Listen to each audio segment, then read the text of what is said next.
मानस शांत हूँ जिनके गुणों के गान में वर्धमान महान जिन विचरे हमारे।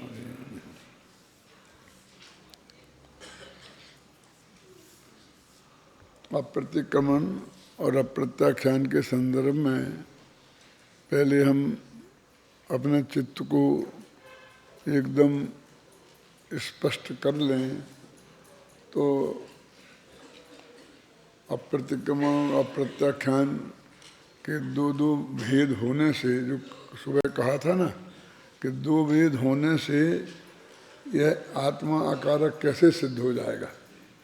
वो कहते हैं द्रव्य प्रतिक्रमण भाव प्रतिक्रमण दो प्रकार का है, इसलिए आत्मा आकारक सिद्ध हो गया। ये बात कही थी ना सुबह। ये बहुत बड़ा प्रश्न खड़ा था कि दोनों दो भेद होने से आत्मा आकारक कैसे सिद्ध हो गया।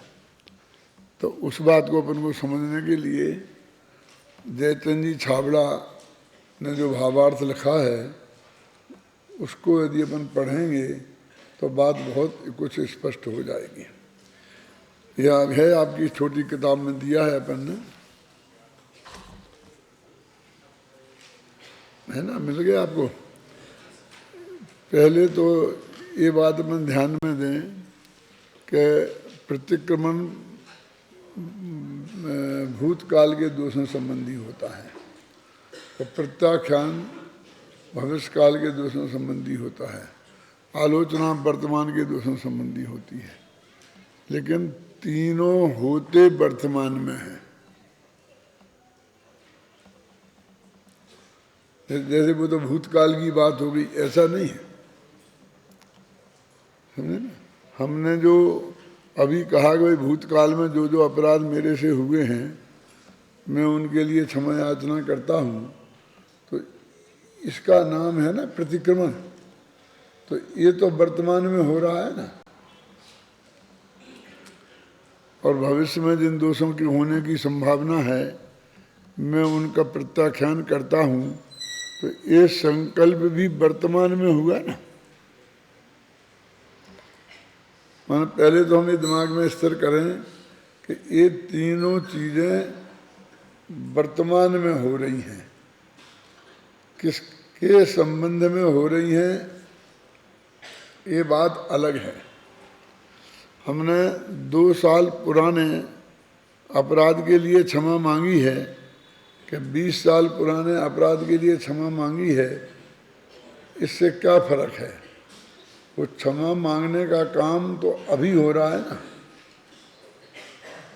तो उसमें 2 साल और 20 साल में बहुत फर्क है साहब, 18 बरस का। उसमें कुछ फर्क नहीं है, क्योंकि वो काम तो अभी हो रहा है, उस पर विचार कर रहे हैं।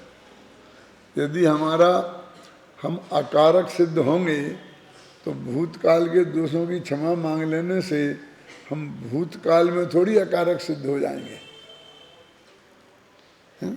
अब अकारक बना तो आज हमारे ख्याल में आया है ना।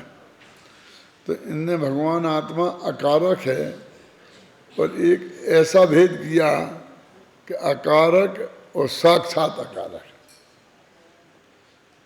ये आपके सुनने में नहीं आया होगा। ये अकारक है कि कारक है ये तो सुना है, लेकिन एक साक्षात अकारक, ये भावार्थ में बात आएगी। और वो ऐसा कहते हैं कि श्रद्धा के लेवल पर बात होना वो है अकारक, और उसे चारित्र के लेवल पर हमने कर लिया तो वो साक्षात अकारक हो गया। क्या हम किसी को शत्रु और मित्र नहीं मानते, कोई हमारा शत्रु और मित्र नहीं है, ये श्रद्धा के लेवल की बात हुई ना। लेकिन अभी जो वर्तमान में जो हमसे शत्रुता रख रहे हैं कि हमारे चित्त में भी जिनके प्रति थोड़ा अरुचि का भाव है, समझे ना, वो तो अभी है ना। जब वो हट जाएगा तो हम उसे साक्षात प्रतिक्रमण प्रत्याख्यान कहेंगे। देखो हम क्या समझते हैं कि द्वेष नहीं रखना चाहिए, कहते हमें सच में बिल्कुल द्वेष नहीं है। तो हम देश की परिभाषा नहीं समझते हैं। इसमें हम थोड़ा श्रीमद का सहयोग लें तो उन्होंने लिखा है ना, देश अरोचक भाव। हमारे चित्त में उसके प्रति अरुचि होना, उसका नाम देश है।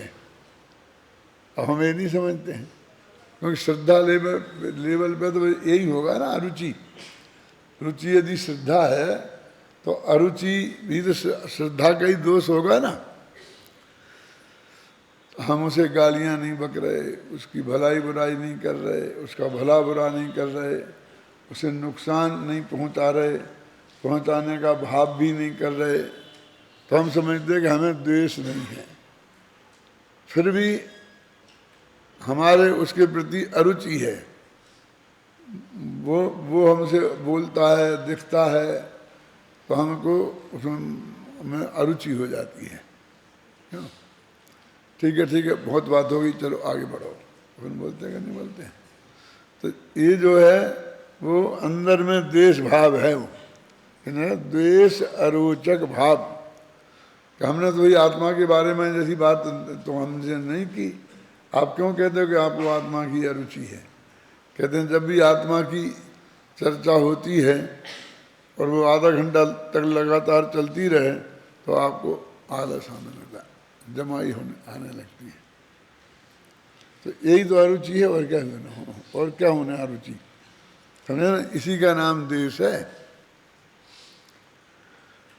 यदि हमारी पर्याय की प्रशंसा हो रही हो और धंधे पानी की बात हो रही हो, ये ज़मीन मिल रही है, बहुत सस्ती है, एकदम तो साल भर में दूने भाव हो जाएंगे, तो उसके बीच में आपको नींद आती है?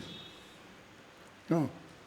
उसके बीच में जमाई समझते हैं? जमाई आती है? कभी नहीं आती है। और आत्मा की चर्चा के बीच में आने लगती है ना जमाई। तो ये इस बात आपकी थकान का परिणाम भी हो सकता है, लेकिन असली तो इसमें अरुचि का भाव है। थकान होने पर भी उस काम में तो ऐसा नहीं होता है। और वो कहेगा भी आप चलो, आप देख लो, अभी हाँ चलते हैं, लेकिन अभी आप थके हो, अभी आराम कर लो, फिर कल देख लेंगे। नहीं कोई बात नहीं, कोई थके नहीं, चलो। होता कि नहीं होता है? जो चीज़ हमें रुचिकर लगती है उसमें हम थकान की उपेक्षा करते हैं, है ना? ये मैंने थोड़ा आइडिया आपको दिया है। अब अपन पढ़ते हैं तो आपके ख्याल में वो बात आएगी। अपन को क्या समझना है, पहले आप उद्देश्य बना लो। अपना साध्य क्या है, सिद्ध क्या करना है, न्याय की भाषा में पहले नक्की कर लो। ये सिद्ध करना है कि हम दो प्रकार का प्रतिक्रमण और दो प्रकार का प्रत्याख्यान हमारी समझ में आएगा तो हमारा आत्मा अकारक हो जाएगा। ये सिद्ध करना है। तो प्रॉब्लम यही खड़ी की थी ना सुबह। हमेशा किसी भी चीज़ की अध्ययन करने का, उसी गहराई तक पहुंचने का एक तरीका है कि हमारी प्रॉब्लम ये खड़ी हुई है कि दो प्रकार का अप्रतिक्रमण है और दो प्रकार का अप्रत्याख्यान है। और यदि ये बात हमारी समझ में आ जाए तो आत्मा अकारक सिद्ध हो जाएगा, है ना? और हम कहते इससे आत्मा के अकारक सिद्ध होने का है क्या है, क्या प्रयोजन है?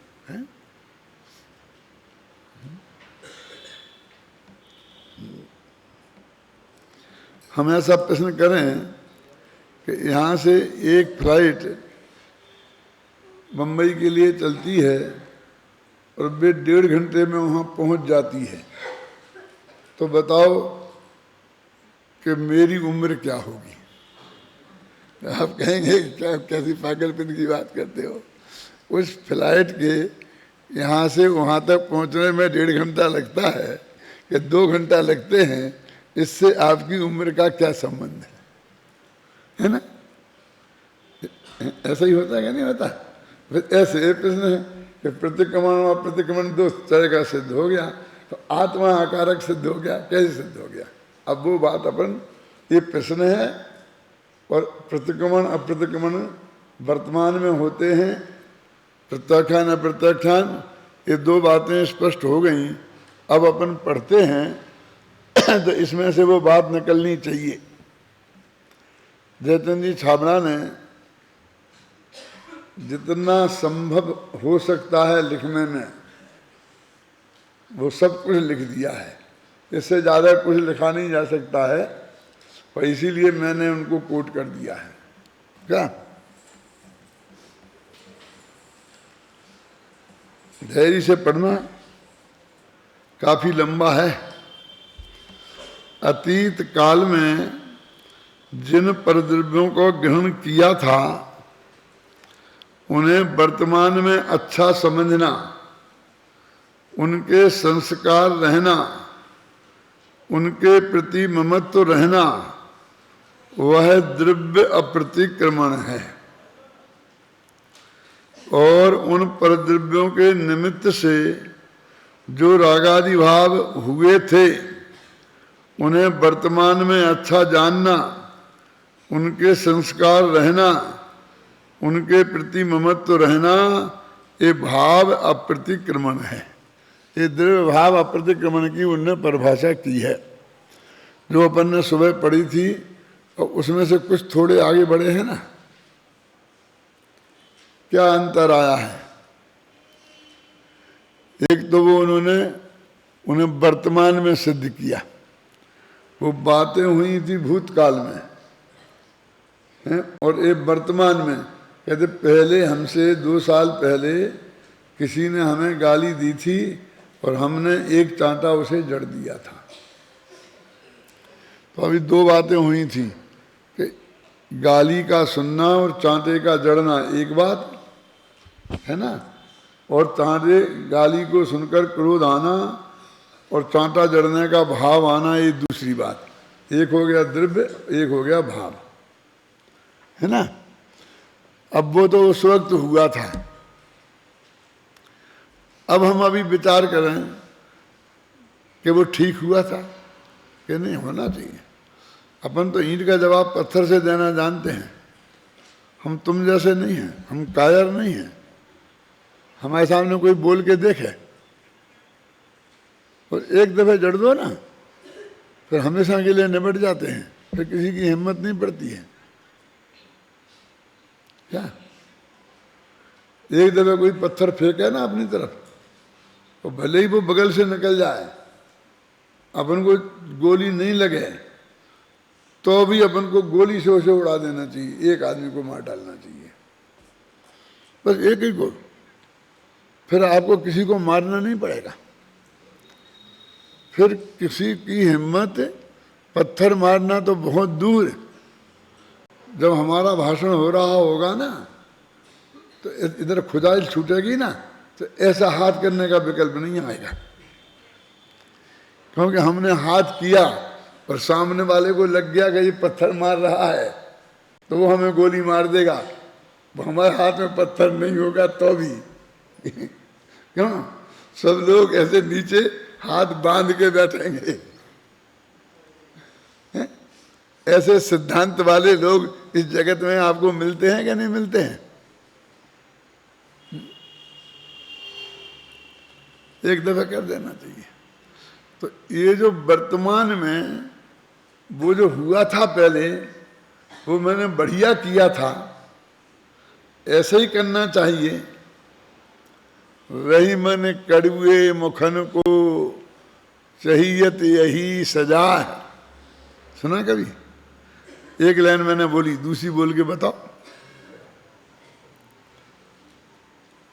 खीरा का मुँह काट के मलियत नमक लगाए, अर्थ समझ में है ना?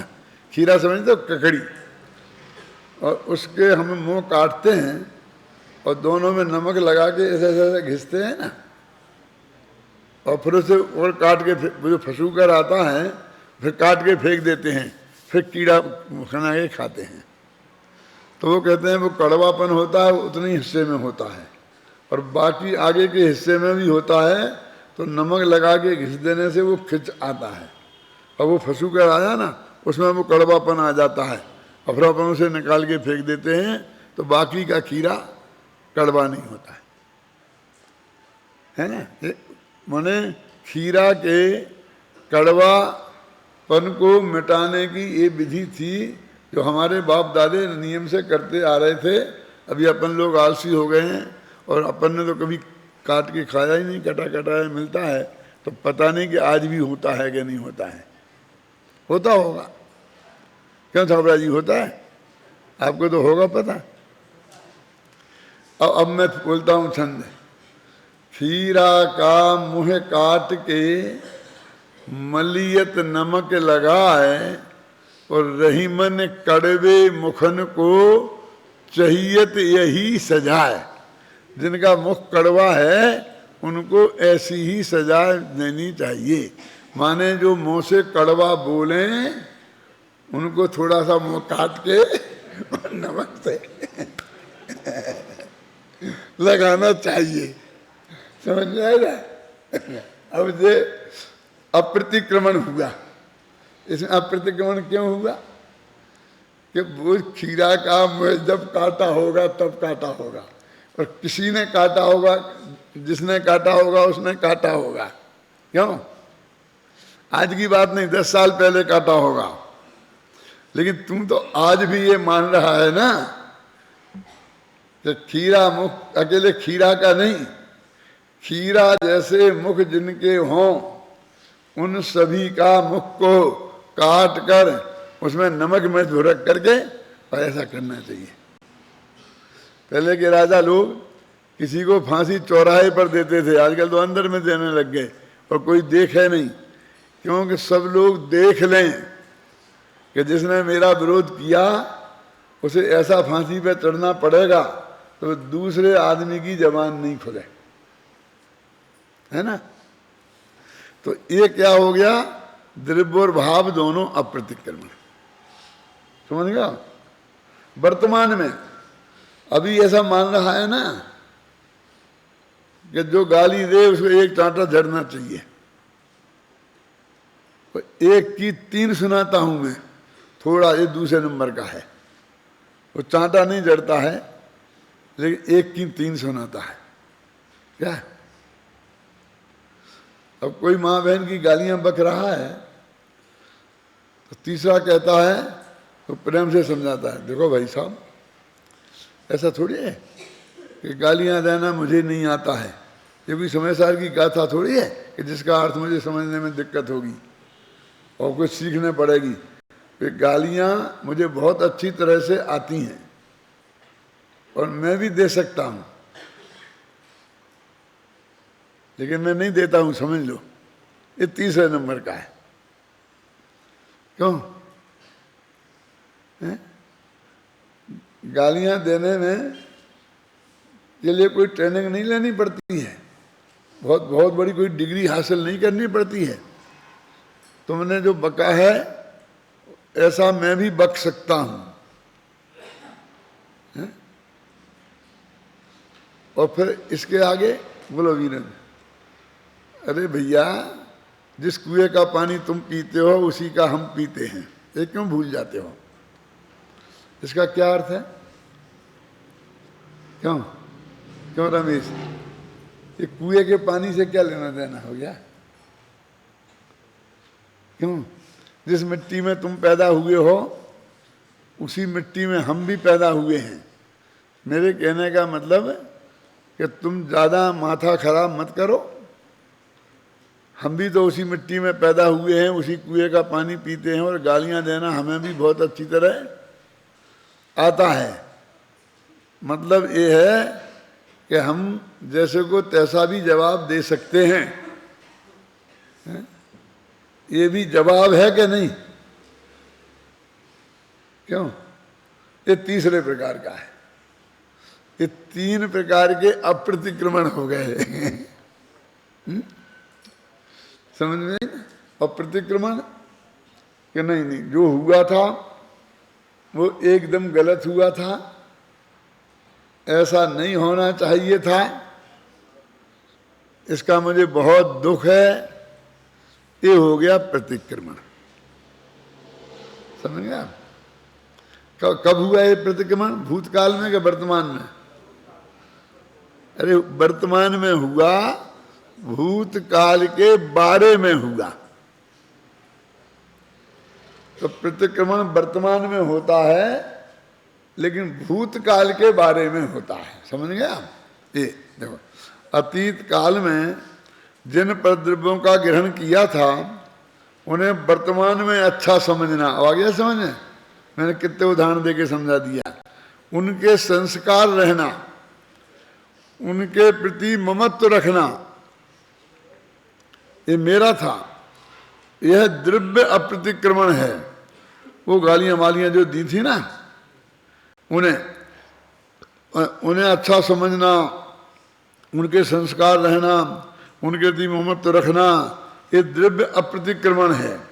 और उन परद्रव्यों के निमित्त से जो रागादि भाव हुए थे, उन्हें वर्तमान में अच्छा जानना, उनके संस्कार रहना, उनके प्रति ममत्व रहना, ये भाव अप्रतिक्रमण है। देखो, 4 पंक्तियों में कितना अच्छा समझाया है कि ये वर्तमान का दोष है, भूतकाल के बारे में ये भी स्पष्ट हो गया, और द्रव्य और भाव का प्रतिक्रमण अप्रतिक्रमण भी स्पष्ट हो गया। अब इसमें से वो अकर्ता कैसे सिद्ध होगा, वो अपन अभी धैर्य रखें, इसी में से ही निकलेगा। मैं पहले नहीं निकालना चाहता हूं, पढ़ के ही निकालना चाहता हूं। समझ में आई ना? देखो, इसी प्रकार आगामी काल संबंधी पर द्रव्यों की इच्छा रखना, ममत्व रखना, ये द्रव्य अप्रत्याख्यान है। और उन पर द्रव्यों के निमित्त से आगामी काल में होने वाले रागादि भावों की इच्छा रखना, ममत्व रखना, ये भाव अप्रत्याख्यान है। कि अब भी मेरे को मौका लगेगा तो मैंने जैसे पहले किया था वैसा ही करूंगा, 19 नहीं करूंगा। ये मैं समझ लेना कि मैं बदल गया हूं, धोखे में मत रहना। क्या मैं कितना ही ठंडा हो गया हूं, लेकिन मत समझना, तुम अपनी जबान पे काबू रखना।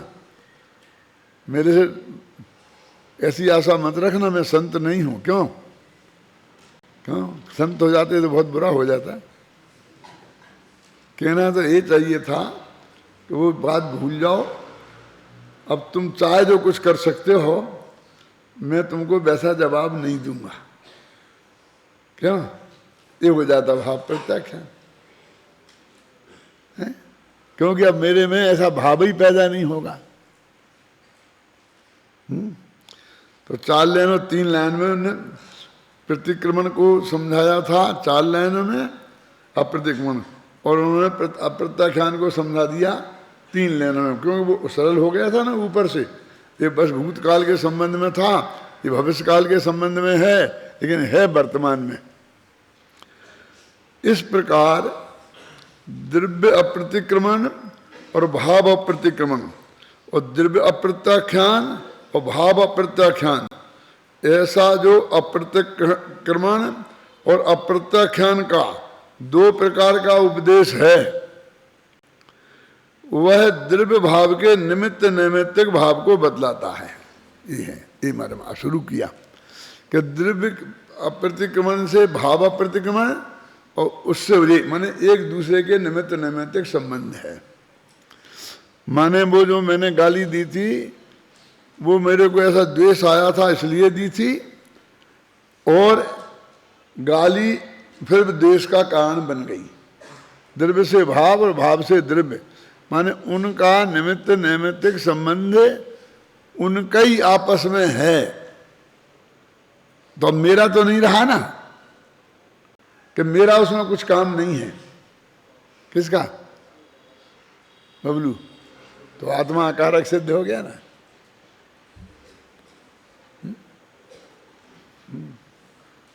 समझ में है ना? जैसे उसने कहा था ना कि वो हाथी खरीदने वाला तो गया, आया समझ में कि नहीं? कि समझाना पड़ेगा ऐसे, जो इस साल भर्ती हुए उन्हें समझाना पड़ेगा है। हैं? तुझे याद है तो सबको याद है। ये नए नए बच्चे आए हैं अभी तो। एक राजा साहब की सवारी निकल रही थी,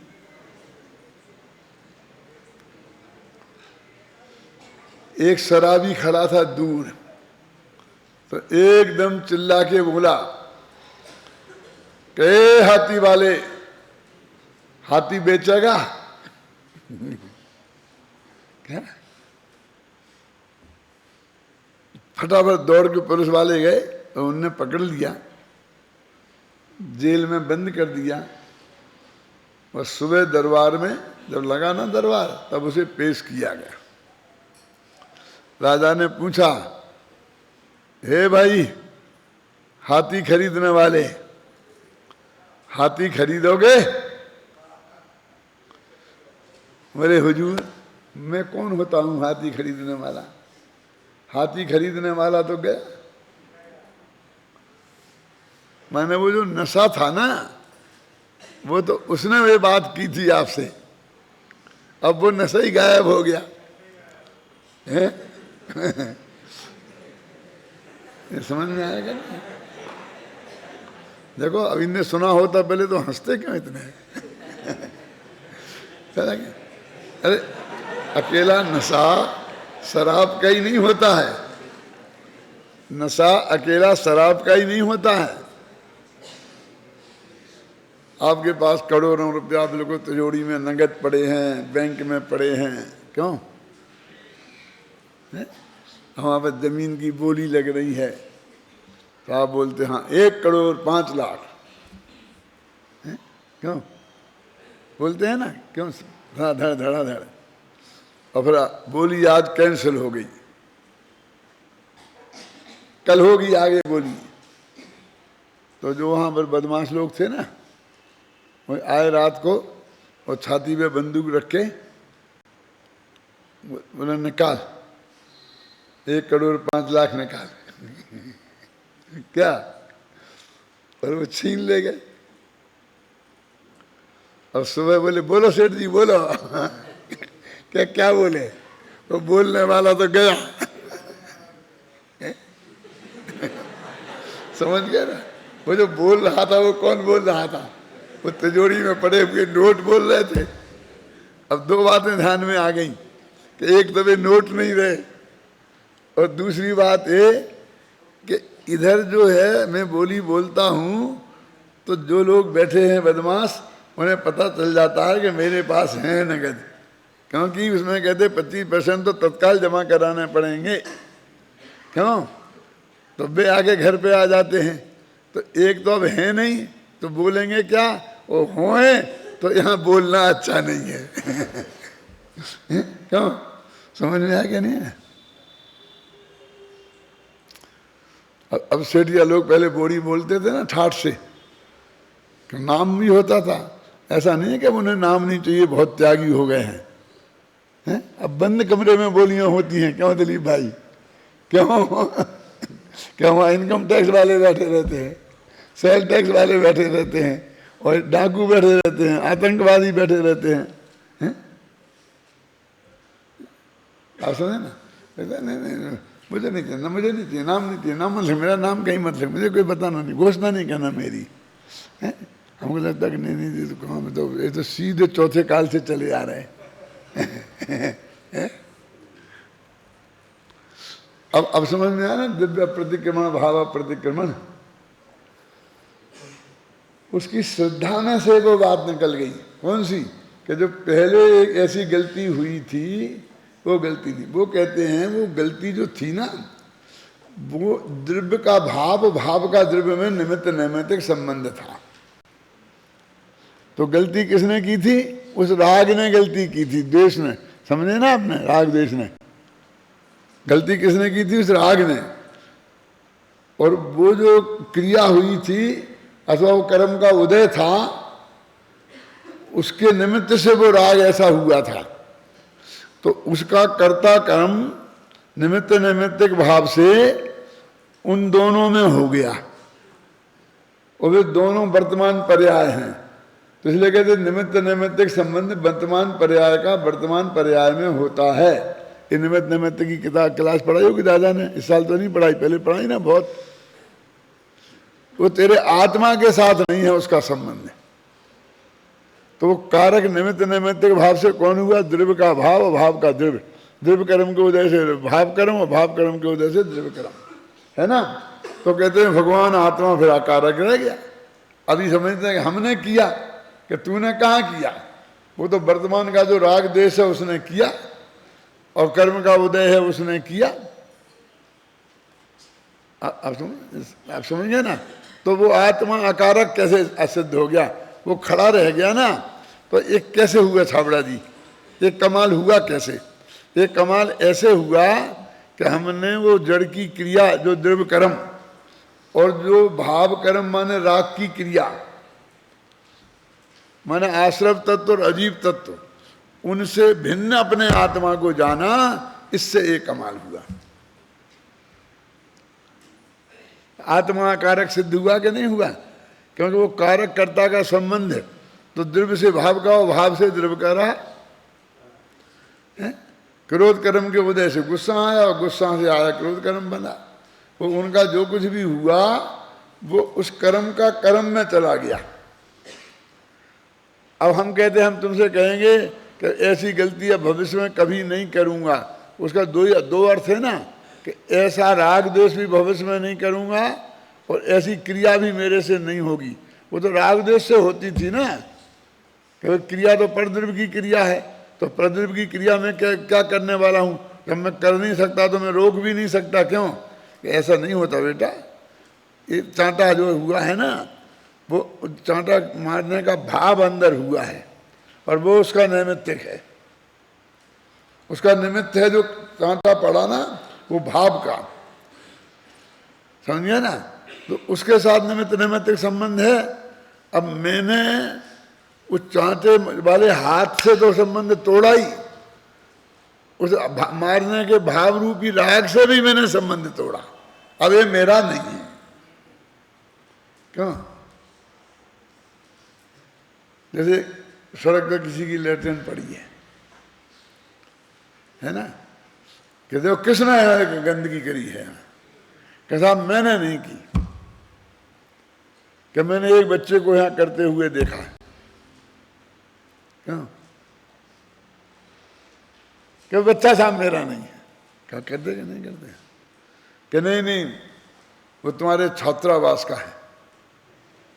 समझे कि हमारे छात्रावास का भी नहीं है। क्यों? वो भी छात्रावास का हो तो हम कहते हैं हमारा छात्रावास ही नहीं है। क्यों?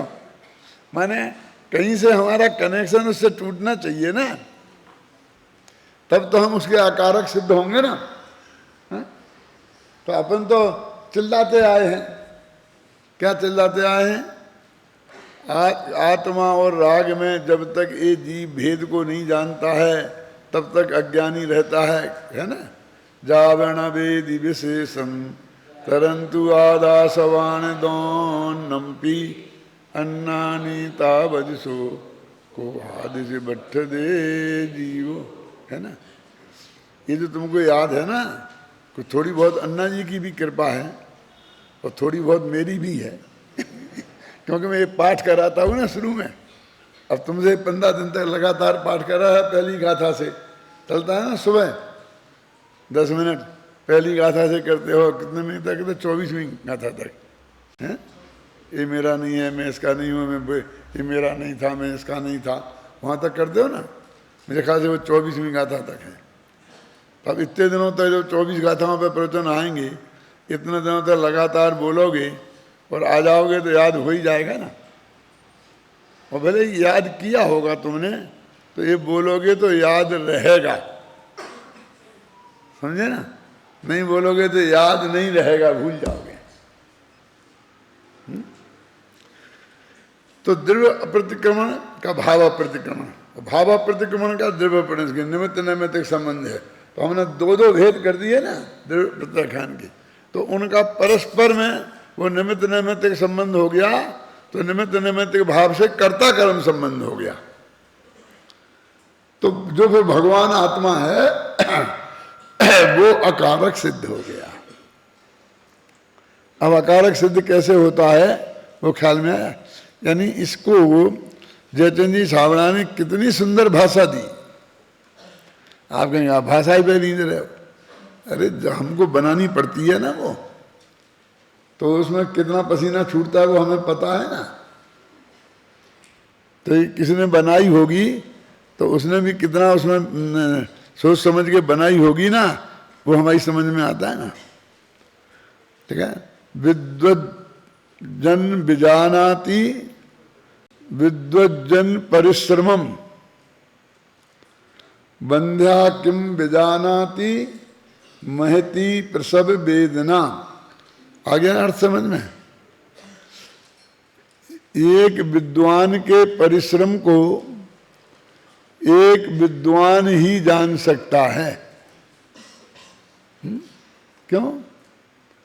हो अर्ध निशा का सन्नाटा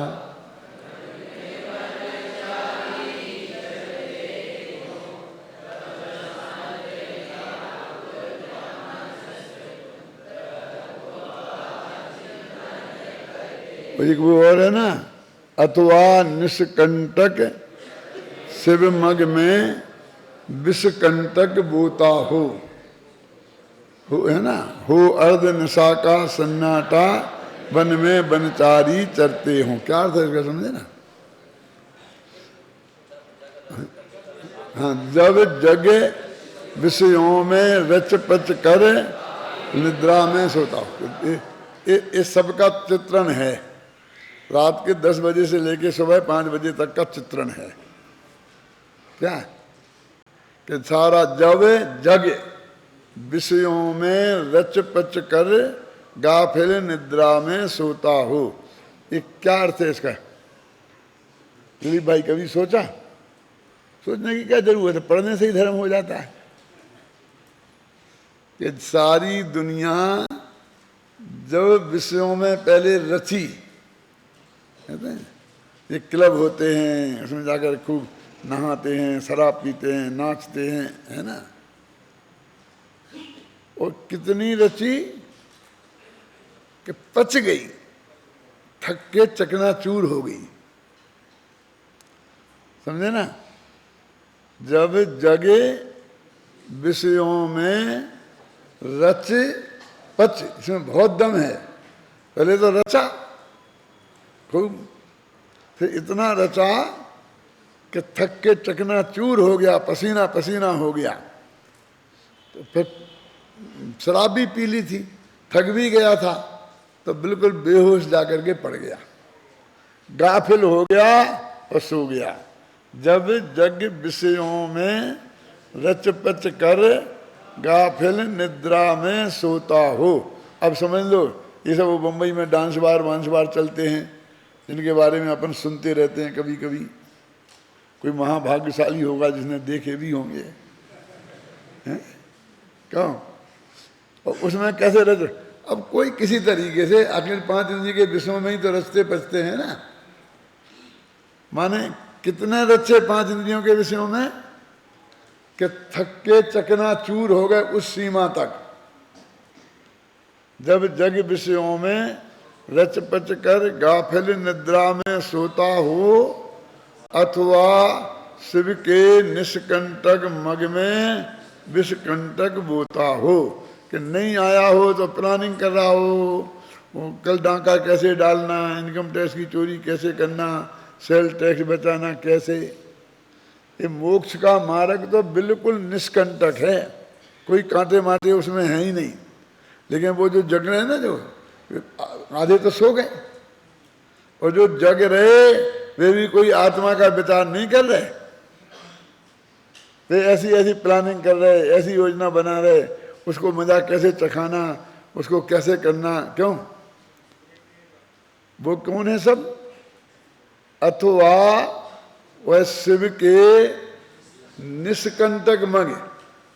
रास्ता तो बिल्कुल कांटों से रहित है, बिल्कुल एक कांटा नहीं है उसमें, लेकिन वो विष से बुझे हुए कांटे, समझते हो? क्योंकि ऐसा लगेगा तो क्या होगा, थोड़ा फिर ठीक हो जाएगा, और विष से बुझा होगा तो मर जाएगा आदमी। ये काम करता है। निष्कंटक मग में विष्कंटक भूताऊ, तब सौंत निराकुल मानस तुम हैं, ये जिनवाणी का भावार्थ लिखते हो हैं? क्या तब जयचंद जी छाबड़ा क्या करते थे, ये भावार्थ लिखा था, समझ गए। ये कुंद कुंद ने ये लिखा था, अमय चंद्र ने ये लिखा था। ये साहित्य की साधना भी ऐसे ही होती है ना। वो अपन ने एक छंद बोला था, याद है क्या? विद्वज्जन विजानाति विद्वज्जन परिश्रमम और बंध्या किम विजानाति महती प्रसव वेदना। जो बांझ औरत है जिसने कभी बच्चे को पैदा नहीं किया, उसे कैसा पता चलेगा कि बच्चा पैदा करने में कितनी तकलीफ होती है ना। पढ़ो। इसी प्रकार आगामी काल संबंधी परद्रव्यों की इच्छा रखना, ममत्व रखना द्रव्य अप्रत्याख्यान है, और उन परद्रव्यों के निमित्त से आगामी काल में होने वाले रागादि भावों की इच्छा रखना, ममत्व रखना भाव अप्रत्याख्यान है। इस प्रकार द्रव्य अप्रतिक्रमण और भाव अप्रतिक्रमण, द्रव्य अप्रत्याख्यान और भाव अप्रत्याख्यान, ऐसा जो अप्रतिक्रमण और अप्रत्याख्यान का दो प्रकार का उपदेश है, वह द्रव्य भाव के निमित्त नैमित्तिक भाव को बतलाता है। वे एक दूसरे के निमित्त नैमित्तिक संबंध है, उनमें ये बात बताते हैं, दो भेद। इससे यह सिद्ध हुआ कि पर द्रव्य तो निमित्त है और रागादि भाव नैमित्तिक हैं। इस प्रकार आत्मा रागादि भावों को स्वयमेव न करने से रागादि भावों का अकर्ता ही है, ऐसा सिद्ध हुआ। वो अकारक सिद्ध करना था ना, है? क्यों? बहुत बढ़िया लिखा उन्होंने। अभी मेरे जैसे कि समझाए बिना आपकी समझ में आ जाए तो बढ़िया लिखा, क्यों? नहीं तो और बढ़िया लिखने की जरूरत है, फिर इसमें फिर और समझाने की जरूरत है। अब आपने समझ लिया तो बहुत भाग्य की बात है, और फिर आप इसे समझा भी लें तो और महाभाग्य की बात है। नहीं समझा पाए तो भी आपका काम तो चलेगा, क्यों? ठीक है क्या नहीं? अकर्तापन लगा, कुछ अकर्तापन लगा आपको? इस प्रकार यद्यपि यह आत्मा रागादि भावों का अकर्ता ही है, तथापि अब देखो आगे, अब साक्षात अकर्ता कर रहे हैं। अकर्ता तो हो गया, अब साक्षात अकर्ता की बात चल रही है। जब तक उसके निमित्त भूत परद्रव्य के अप्रतिक्रमण और अप्रत्याख्यान हैं, तब तक उसके रागादि भावों का अप्रतिक्रमण और अप्रत्याख्यान है। और जब तक रागादि भावों का अप्रतिक्रमण और अप्रत्याख्यान है, तब तक वह रागादि भावों का कर्ता ही है। जब वह निमित्तभूत परद्रव्य का प्रतिक्रमण प्रत्याख्यान करता है, तब उसके निमित्तिक रागादि भावों का प्रतिक्रमण और प्रत्याख्यान हो जाता है। और जब रागादि भावों का प्रतिक्रमण प्रत्याख्यान हो जाता है, तब वह साक्षात अकर्ता ही है। अब आगे में साक्षात अकर्ता है। अभी पहले तो नक्की हो गया सिद्धांतता, श्रद्धा के लिए, सिद्धांतता माने श्रद्धा के लेवल पर। अब फिर वो इस प्रकार का बराबर निरंतर चिंतन करता है, जो निर्णय किया उसको। चिंतन दो तरह का होता है, एक तत्व निर्णय करने के लिए और एक निर्णीत तत्व की रुचि के कारण बार बार दिमाग में वो विकल्प चलते हैं। फिर समझ सुनना। अब देती सागर देव क्या तत्व चर्चा करते रहते होंगे सर्वासिद्धि के हमें, सहायक संबंध श्री तो वे पहले ही से है। तो जिन्हें सम्यक दर्शन नहीं है, उन्हें तत्व का निर्णय करने के लिए चिंतन करना है।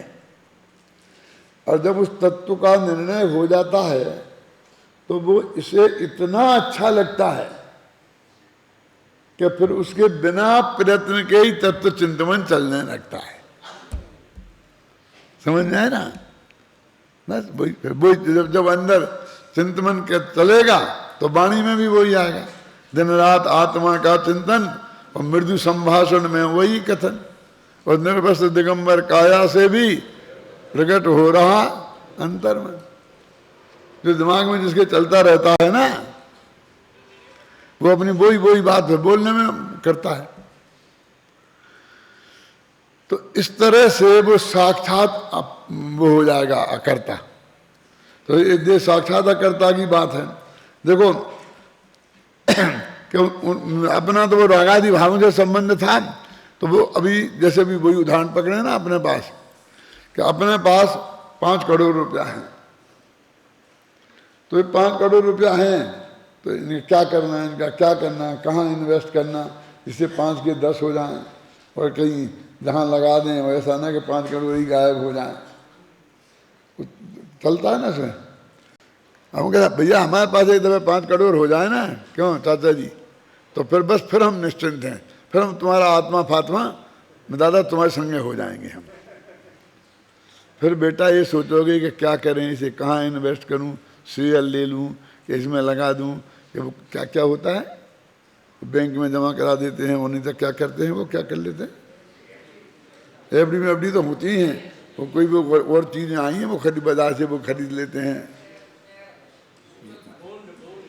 बोन भी नहीं, और नए नए क्या कंपनी वो आती है जिसमें खतरा ज़्यादा होता है, थोड़ा कम होता है तो ज़्यादा पैसा आ जाता है, भूल गए नाम। तुम भी मेरे जैसे ही लगते हो।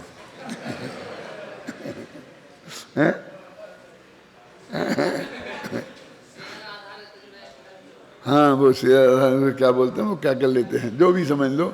तो फिर तुम बेटा इसमें लग जाओगे, फुर्सत नहीं मिलने वाली है। कैसा वो तो आध घंटा सोच के कर लेंगे, फिर नहीं, तुम आध घंटा में कर लोगे, लेकिन दिमाग में 24 घंटा चलेगा उसकी स्टडी। अखबार खोलोगे तो फटाफट हो म्यूचुअल फंड, क्यों होता है ना, और क्या क्या अपन को तो शब्द ही याद नहीं रहते हैं।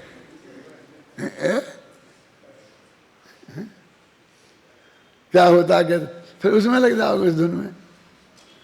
अब ये धुन कैसे खत्म हो, क्यों, देखो बहुत मार्मिक बात है, ये कैसे खत्म हो कि वे 5 करोड़ में आग लगे तो खत्म हो। तो इसको बोले द्रव्य प्रत्याख्यान हो तो भाव प्रत्याख्यान हो, माने वो द्रव्य को तुम छोड़ दो, द्रव्य को दे दो, गवर्नमेंट को दे दो, किसी संस्था को दे दो। मैं कोई बात एक विशेष को नहीं कहता हूं, नहीं तो फिर तुम्हारा दिमाग घूमेगा कि अपनी संस्था को पैसा मांगने लगे तरकीब से। तो गवर्नमेंट को दे दो। मुझे यदि छोड़ना ही है तो फिर क्या विचार करना कि मुझको छोड़ना तो है, क्योंकि मरने में छूट तो जाएंगी, लेकिन नालायकों को तो दूंगा नहीं। मैंने नहीं समझा था कि बेटे मेरे इतने नालायक हैं, बेटे इनको किसी को नहीं दूंगा। तो अब तू इसका क्या विचार करता है, गवर्नमेंट में दे दे, अग्नि देवता को समर्पण कर दे। और नहीं तो वो अपने चले गए क्या, अपने में क्या नाम पंडित जी कल होते ना, सुबह प्रवचन करते थे कमल जी, वो 400 की घूस उसने उनकी पत्नी ने जला दी थी ना उसमें चूल्हे में, बस छूट गए, जेल से भी छूट गई। वे नोट नहीं जल पाते तो जेल भी चले जाते। समझ में आ गया मैं कहने का कि वो द्रव्य प्रत्याख्यान हो जाएगा तो वो भाव प्रत्याख्यान हो जाएगा, माने फिर वो उसके बारे में तुम्हें चिंता नहीं कहते कहाँ इन्वेस्टमेंट करूं। एक बाबा जी थे, तो उनके पास कुछ सोने की मोहरें इकट्ठी हो गई थी, तो अब क्या करें, एक कुटिया में रहते थे, उसमें ताला भी कभी लगता नहीं था। तो उन्होंने जो नीचे एक गुदड़ी थी जिस पर वो सोते थे, उसमें वे सारी मोहरें भर दी और गुदड़ी को लगा लगू के ऐसी बलकर उस पर करी। अब अपने दिन भर उस पर ही बैठते थे, फिर रात में उसी गुदड़ी पर सो जाते थे। तो वो सुरक्षा चौकीदारी पक्की होती थी कि नहीं। उनका एक शिष्य था, उसका नाम था पोंगा दास। देखो, अरे पुंगव माने सर्वश्रेष्ठ होता है, अपने पंडित पुंगव माने सर्वश्रेष्ठ पंडित, वो पोंगा दास से चला था। तो वे रात भर चिल्लाते थे, पोंगा दास जागते रहना बहुत खतरा है। तो ना खुद सोते थे, वे तो बुढ़े थे तो कोई बात नहीं, लेकिन जवान पोंगा दास को भी नहीं सोने देते थे। तो उसको बहुत चिंता रहती थी कि काय का खतरा है, मेरी समझ में नहीं आता। गुरुजी न खुद सोते हैं और न मुझे सोने देते हैं। तो एक दिन जब गुरुजी कहीं लैट्रिन वैट्रिन को गए थे तो उसने देखी उनकी गुदड़ी, तो निकली, वो निकली तो सब निकाल दी उसने, और वैसी के वैसी सिलके में जमा के रख दी, और उन्हें ले जा करके ये बहुत दूर एक कुआं था, उस कुएं में डाल दिया। अब फिर आ गया आराम से। फिर गुरुजी ने रात को कहा, पोंगा दास सोते रहना, बहुत खतरा है। तो कहा, गुरुजी आराम से सो, कोई खतरा नहीं है। आराम से सो, कोई खतरा नहीं है। ये क्यों? क्या बक रहा है, समझ में नहीं आता। कोई खतरा नहीं है, कोई खतरा नहीं है क्या? वो टटोई क्या अपनी उम्र है। तो वहां कुछ गायब थी। पोंगा दास क्या हुआ, खतरा क्यों नहीं है? गुरुजी वो आपका खतरा जो था मैं उन्हें कुएं डाल आया हूं बहुत दूर। तो दिव्य प्रतिक्रमण से, दिव्य प्रत्याख्यान से भाव प्रत्याख्यान कैसे हो जाता है, समझ में आई ना? अब चिंता करने की जरूरत नहीं है, हैं? तुम क्या समझते थे कि मैं इतने करोड़ इकट्ठे कर लूंगा तो निश्चिंत हो जाऊंगा, क्यों? इसके लिए किए थे, हैं? और अब वो 24 घंटा उसी का चिंतन चलने लग गया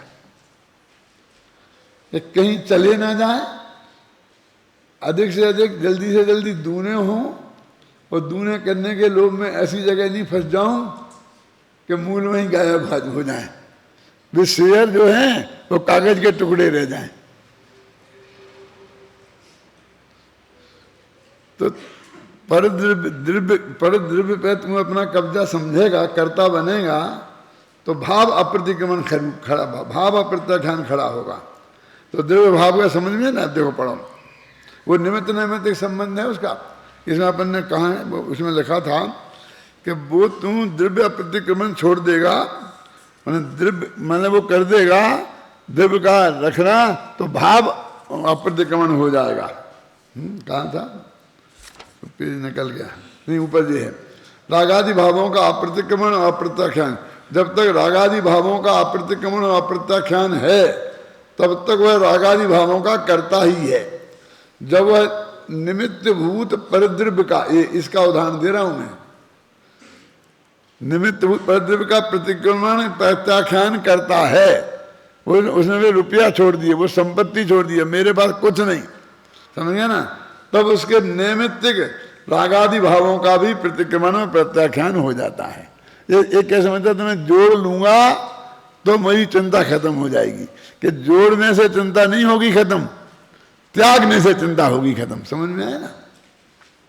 और जब रागादि भावों का प्रतिक्रमण प्रत्याख्यान हो जाता है तब साक्षात करता हो, अब कोई काम नहीं रहा। ख्याल में आया ना? तो क्या समस्या थी अपनी, कि द्रव्य दो प्रकार का प्रत्याख्यान है और दो प्रकार का प्रतिक्रमण है, इसलिए भगवान आत्मा अकारक है।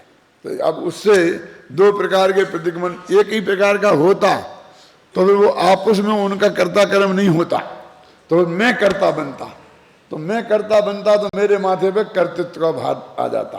अब मुझे अकारक बनना है तो उसका उसके साथ जानो कि वो जाने और वो जाने, हमें कुछ मतलब नहीं है। क्यों? हो गया ना? जो जयतनी छाबड़ा ने कितने सरल शब्दों में ये बात कह दी, लेकिन इसको भी गहराई से पढ़ के समझ लेना, समस्या का समाधान निकाल देना बहुत बड़ी बात है। लेकिन हमारे दिमाग में समस्या खड़ी कब होती है? सच बोलो। मैं तो लोगों से ये कहता हूँ बहुत कि घर में 25 वर्ष की बेटी बैठी है तो नींद कैसे आ सकती है? पत्नी ने पूछा, अभी सोए नहीं? कि नहीं। क्या क्यों? कि घर में 25 वर्ष की बेटी बैठी है तो कैसे नींद आ सकती है? शेयर के भाव घट गए हैं तो कैसे नींद आ सकती है? पत्नी ने बार बार पूछा होगा और आपने कहा होगा, लेकिन एक आध दफे ऐसा हुआ, मैं पूछता हूँ कि पत्नी ने पूछा होगा कि अभी तक सोए नहीं, कि नहीं, कि क्यों, कि ये द्रव्य प्रतिक्रमण भाव प्रतिक्रमण से आत्मा अकर्ता कैसे हो जाएगा, ये समझ में नहीं आ रहा। बोलो एक आध दिन ऐसा हुआ, नहीं हुआ तो समझ में नहीं आएगा बस। अभी इससे भी तो नींद हराम होनी चाहिए एक आध दफे।